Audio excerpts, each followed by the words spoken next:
Mi nombre es Tommaso Rinaldi. He sido restaurador de cuerpos y reliquias sagradas durante 29 años, y en ese tiempo he intervenido en la conservación de más de 140 restos venerados en toda Italia. He trabajado con huesos de 6 siglos, con tejidos momificados, con cuerpos que la ciencia ya había declarado polvo. Nada me sorprende. O eso creía yo hasta la mañana del 20 de enero de 2019, cuando abrieron el nicho de Carlo Acutis en Asís y me ordenaron acercarme a sus manos. Lo que vi en esas manos no tenía explicación bajo ninguna ley de la tromboquímica que yo había estudiado durante 3 décadas. Retrocedí 2 pasos. Un experto con mi experiencia no retrocede jamás. Y lo que me di en esas manos esa mañana, combinado con lo que el médico forense me susurró 14 días después junto a la cámara de refrigeración, derrumbó todo lo que yo creía saber sobre la muerte. Pero hay más. Esa mañana, antes de cerrar el nicho, alguien me entregó un sobre lacrado con instrucciones de no abrirlo. Lo guardé 6 años en el cajón de mi taller, y cuando por fin lo abrí, en septiembre de 2025, leí una fecha, un lugar y un nombre que me hicieron caer de rodillas sobre el suelo de mármol de una basílica donde nunca pensé volver. 6 años callé. Esta noche lo cuento todo. Llegué a este oficio casi por accidente. Estudié química de los materiales en la Universidad de Bolonia, y mi primer empleo fue en un laboratorio de análisis forense, midiendo degradación de tejidos para casos judiciales. Un viejo profesor me recomendó a la diócesis cuando necesitaban restaurar el cuerpo de una beata del siglo XV. Acepté por el dinero, no por la fe, porque yo, debo confesarlo, no creía en nada de esto. Para mí, un cuerpo incorrupto era siempre el resultado de condiciones ambientales favorables. Baja humedad, ausencia de oxígeno, saponificación de las grasas. Ciencia, no milagro. Vivo solo en un apartamento pequeño en Perugia, con un gato anaranjado llamado Galileo que duerme sobre mis carpetas de informes. Esa es toda mi vida doméstica: trabajo, café, silencio. El 14 de enero de 2019 recibí la llamada. Era Monseñor Domenico Sorrentino, obispo de Asís. Su voz sonaba tensa, casi nerviosa, algo poco habitual en un hombre de su rango. Doctor Rinaldi, necesitamos su intervención técnica para la exhumación del cuerpo del joven Carlo Acutis. Será trasladado a un nuevo sepulcro en el santuario de la Spogliazione. Necesitamos un informe de conservación riguroso. Yo había oído el nombre. Un adolescente muerto en 2006, candidato a la beatificación, con fama de santidad por algo relacionado con Internet y la Eucaristía. No sabía mucho más. Acepté el encargo como cualquier otro. Llegué a Asís la mañana del 20 de enero. El frío cortaba la cara, la niebla cubría el valle del Tíber y la Basílica de San Francisco apenas se distinguía sobre la colina. Entré al santuario de la Spogliazione por una puerta lateral. Me esperaban 4 personas: el obispo sorrentino, 2 técnicos forenses de la diócesis y un médico legista de Perugia, el doctor Alberto Ferrante, un hombre de 61 años con quien yo había coincidido en 2 exhumaciones anteriores. Me entregaron el equipo: guantes de nitrilo, mascarilla, termómetro de infrarrojos calibrado, higrómetro digital, una cámara de documentación y un kit de muestreo de tejidos. Mi trabajo era claro: evaluar el estado de conservación del cuerpo, documentar cada milímetro y preparar el tejido para la fabricación de una máscara de silicona que cubriría el rostro en el nuevo sepulcro de vidrio. Antes de empezar, Monseñor Sorrentino me llevó aparte. De su sotana extrajo un sobre de papel grueso, sellado con lacre rojo, sin nombre en el exterior. La madre de Carlo, la señora Antonia Salzano, me pidió que le entregara esto. Dijo que usted sabría cuándo abrirlo, pero no hoy. Hoy no. Lo miré confundido. ¿Y cuándo entonces? Ella dijo que usted lo sabría, que el día llegaría solo.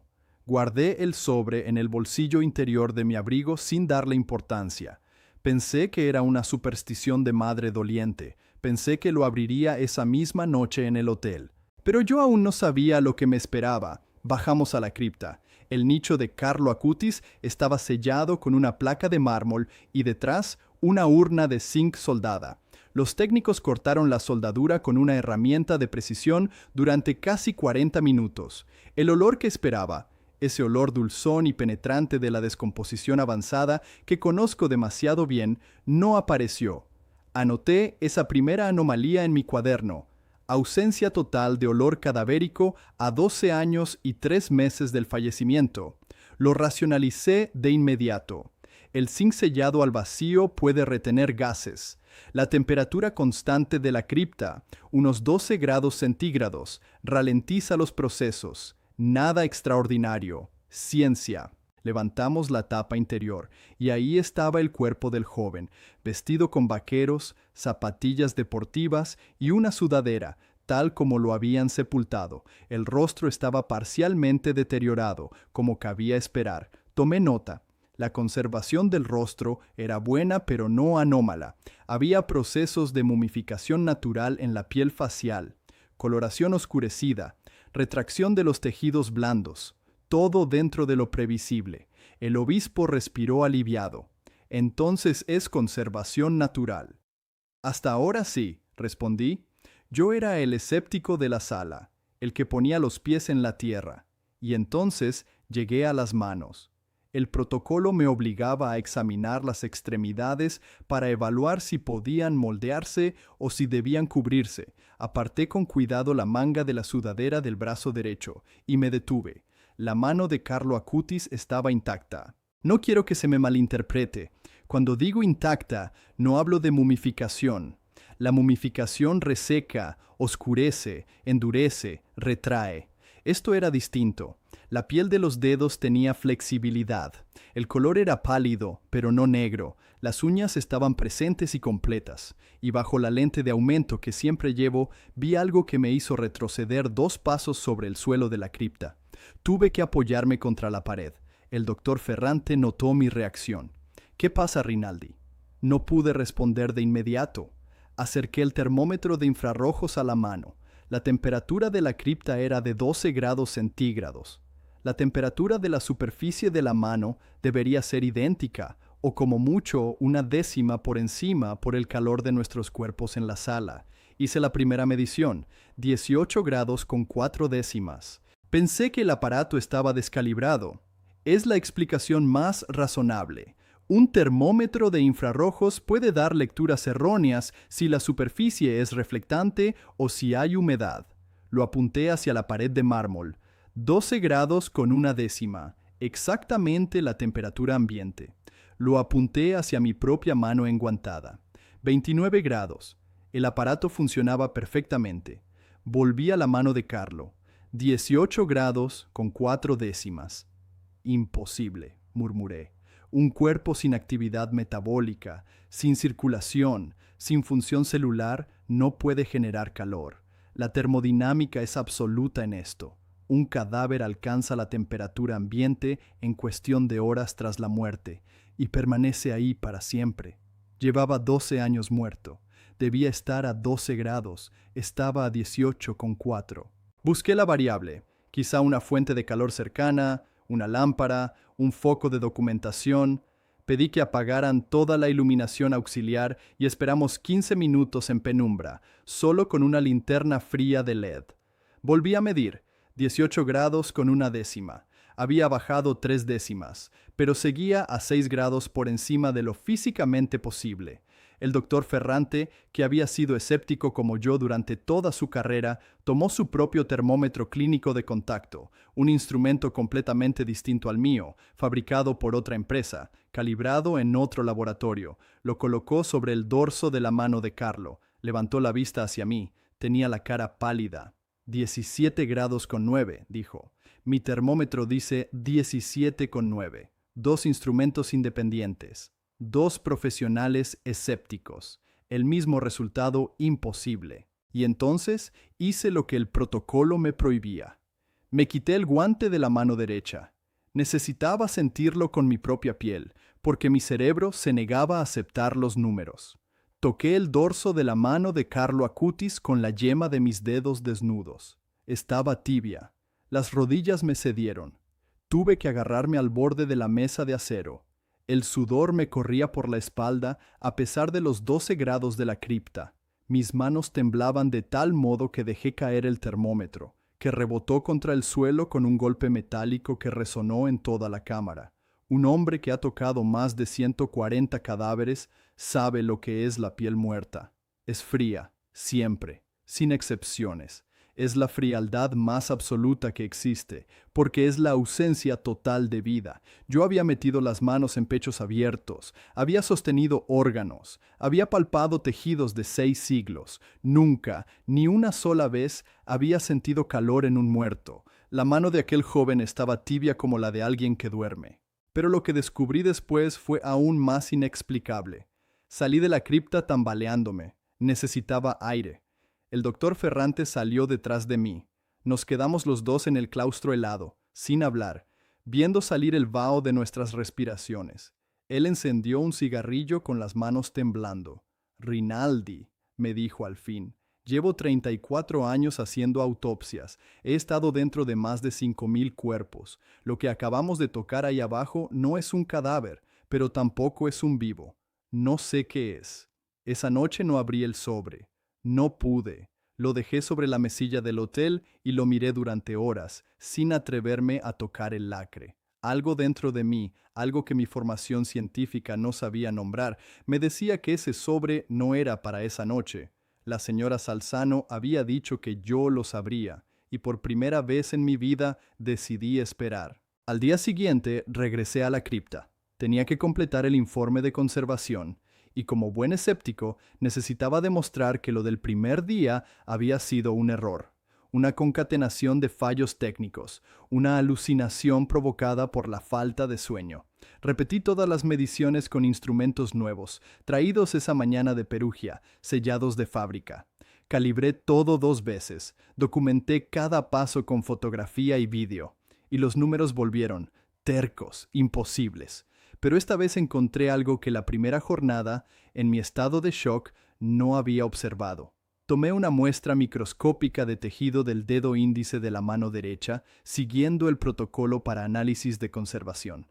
La coloqué bajo el microscopio de campo que había traído, y lo que vi a través del ocular me obligó a sentarme en el suelo. Las células no estaban muertas en el sentido en que deberían estarlo. En un cuerpo de 12 años de antigüedad, las membranas celulares están completamente colapsadas. El contenido intracelular se ha drenado. Las estructuras son fantasmas, sombras de lo que fueron.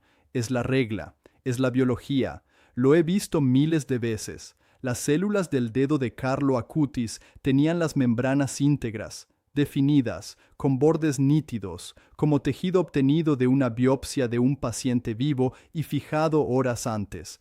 Llamé al doctor Ferrante, le pedí que mirara sin decirle qué esperaba ver. Acercó el ojo al microscopio. Permaneció en silencio casi un minuto entero. Luego se apartó muy despacio. «Esto es tejido viable», dijo con un hilo de voz. «O lo era hace muy poco. Esto no puede tener 12 años». Decidimos enviar una muestra a un laboratorio externo, independiente, sin decirles el origen. Etiquetamos el frasco con un código anónimo, muestra 472. La enviamos al laboratorio de histopatología de la Universidad de Padua, uno de los más rigurosos de Italia, especializado en datación de tejidos. El informe llegó 11 días después, por correo certificado. Lo abrí en mi taller de Perugia, con Galileo dormido sobre la mesa. Leí el documento 3 veces antes de comprenderlo. El análisis estimaba la antigüedad del tejido entre 0 y 72 horas post-mortem. 0 y 72 horas. El laboratorio, sin saber de dónde venía la muestra, asumió que se trataba de un caso forense reciente. En las observaciones, el técnico había escrito a mano una nota. «Ruego confirmar la cadena de custodia. El grado de preservación celular es incompatible con cualquier intervalo post-mortem superior a 3 días. Si el sujeto lleva más tiempo fallecido, solicitamos revisión del muestreo». 3 días. La muestra provenía de un joven muerto hacía 12 años, 3 meses y 8 días. Me quedé sentado en la oscuridad de mi taller durante horas. Yo, Tommaso Rinaldi, el hombre que explicaba cada milagro con saponificación y baja humedad, Tenía sobre mi mesa un informe de la Universidad de Padua que decía que el dedo de un adolescente muerto en 2006 tenía la frescura celular de 3 días. Y entonces decidí descubrir quién era realmente Carlo Acutis. Empecé por internet, irónicamente, porque eso es lo que él hacía. Carlo era un adolescente apasionado por la informática que, antes de morir, había construido con sus propias manos una página web donde catalogó más de 160 milagros eucarísticos documentados a lo largo de la historia. Un chico de 15 años. Programaba, diseñaba, investigaba archivos eclesiásticos. Decía una frase que se me clavó en la memoria. La Eucaristía es mi autopista al cielo. Murió el 12 de octubre de 2006 en el Hospital San Gerardo de Monza, de una leucemia fulminante tipo M3, una de las formas más agresivas y rápidas que existen. Desde el diagnóstico hasta la muerte pasaron apenas 3 días. Tenía 15 años. Ofreció sus sufrimientos por el Papa y por la Iglesia. Sus últimas palabras grabadas fueron: «Muero feliz porque he vivido sin malgastar ni un minuto en cosas que no agradan a Dios». Cuanto más leía, más se me erizaba la piel. Había otra frase suya que parecía escrita para mí, precisamente para un hombre como yo. Todos nacen como originales, pero muchos mueren como fotocopias. Yo me había pasado la vida siendo una fotocopia, repitiendo fórmulas, midiendo, descreyendo, sin permitirme jamás una pregunta que no tuviera respuesta en un libro de texto. Necesitaba hablar con alguien que lo hubiera conocido. A través de Monseñor Sorrentino conseguí, 2 meses después, un encuentro con Antonia Salzano, la madre de Carlo. Nos vimos en una sala del Santuario de la Spogliazione, en marzo de 2019. Una mujer serena, de mirada profunda, sin rastro de la fragilidad que yo esperaba en una madre que había enterrado a su hijo. Le conté lo que habíamos medido, la temperatura, las células, el informe de Padua. Esperaba sorpresa, lágrimas, asombro. Ella solo asintió despacio, como quien escucha la confirmación de algo que ya sabía. Carlo me dijo muchas cosas antes de morir, me dijo. Tenía 15 años, pero hablaba como si conociera el futuro. Una semana antes de morir me dijo que su cuerpo serviría como signo, que alguien que no creía iba a tocarlo y a tener que rendirse a la evidencia. Usó esa palabra exacta, rendirse. Sentí un frío que no venía de la sala. «Hay algo más», continuó Antonia. «Carlo me dijo que escribiera algo y que se lo entregara años después de su muerte al hombre que dudara, que ese hombre lo reconocería porque retrocedería al ver sus manos». El sobre lacrado que aún guardaba en el cajón de mi taller sin abrir desde hacía meses. «Señora», dije con la voz quebrada, «yo retrocedí, yo tengo el sobre». Ella sonrió con una dulzura infinita. «Lo sé, por eso se lo di a Monseñor para usted, pero no debe abrirlo todavía». Carlo fue muy claro. Dijo que el hombre lo abriría el día en que volviera a un lugar santo de rodillas, sin haberlo planeado.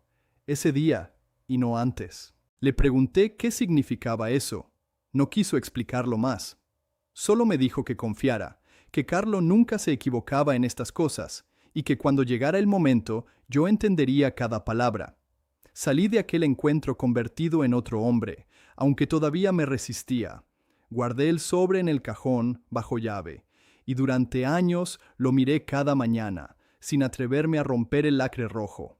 Pero lo que hice después sorprendió a todos. Pasaron 6 años.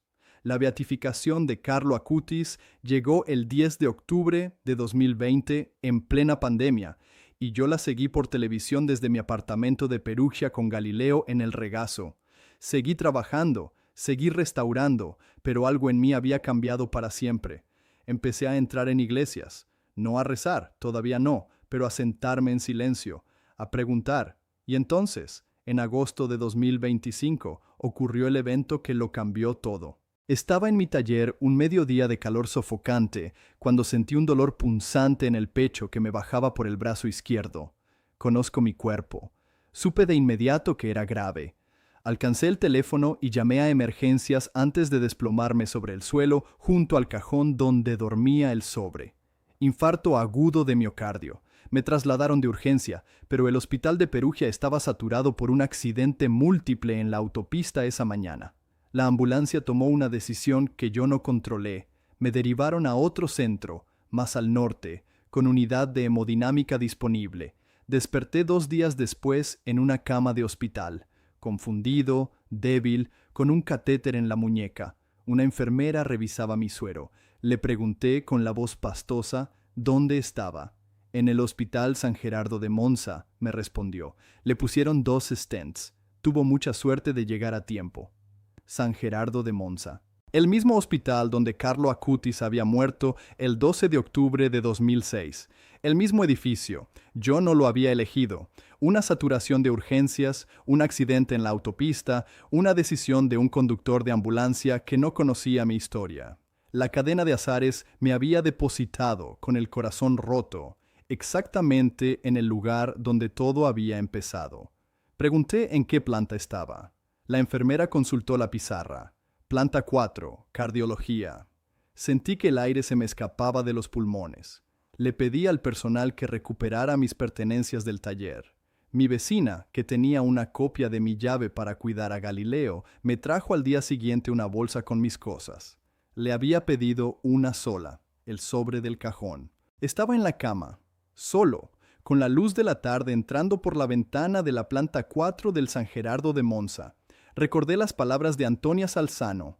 El hombre lo abriría el día en que volviera a un lugar santo de rodillas sin haberlo planeado.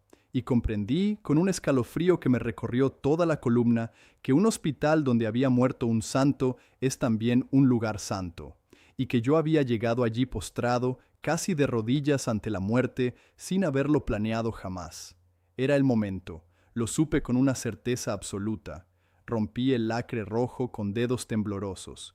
Dentro había una sola hoja, escrita a mano con la letra adolescente y redondeada de Carlo Acutis, fechada en septiembre de 2006, un mes antes de su muerte. Leí: para el hombre que medirá mis manos y no podrá creerlo. No tengas miedo. Lo que tocaste no es magia, es una promesa. Yo morí en el San Gerardo, en la planta 4, y allí volverás tú un día, también enfermo del corazón, para terminar de entender. No vendrás por tu voluntad, te llevarán. Y cuando leas esto, busca a la hermana Chiara, que cuida esa planta, y dile que Carlo la saluda. Ella te dirá lo que falta. La Eucaristía es mi autopista al cielo, y quiero que sea también la tuya. Dios te esperó toda tu vida, Tommaso. Mi nombre. Estaba mi nombre escrito de puño y letra por un chico que había muerto 13 años antes de que yo pusiera un pie en aquella cripta.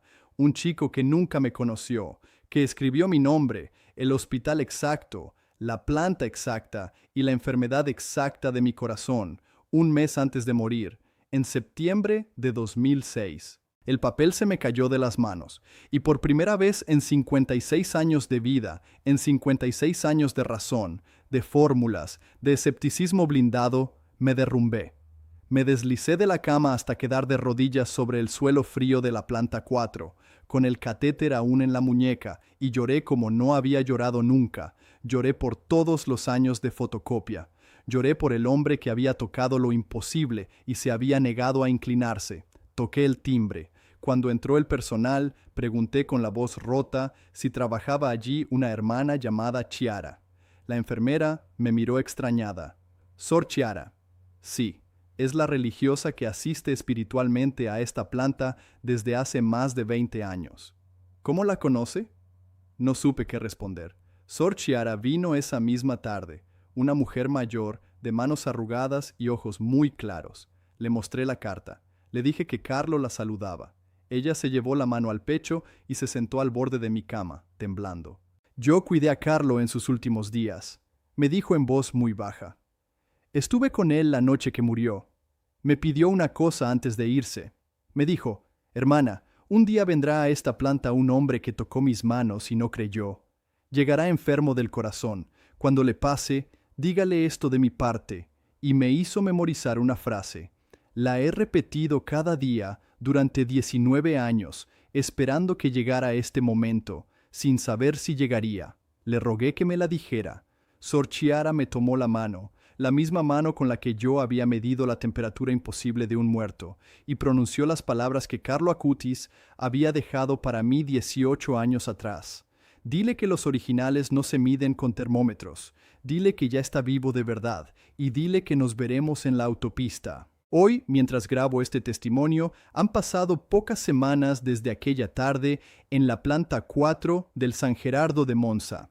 Carlo Acutis fue canonizado el 7 de septiembre de 2025 por el Papa León XIV durante el jubileo ante una multitud que llenó la plaza de San Pedro. Yo estuve allí.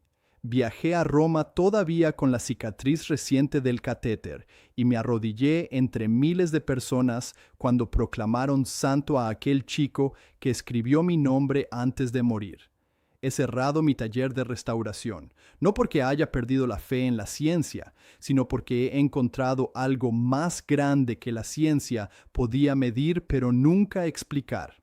Ahora recorro Italia dando testimonio en parroquias, en colegios, en hospitales. Llevo conmigo los informes de Padua, las fotografías de las mediciones, los datos del termómetro, 18 grados con 4 décimas en una mano que llevaba 12 años muerta, células íntegras donde solo debía haber polvo, y una carta con mi nombre. He entregado copias de toda la documentación a la postulación de la causa y a las autoridades eclesiásticas competentes, que estudian estos hechos con el mismo rigor con el que yo medía tejidos.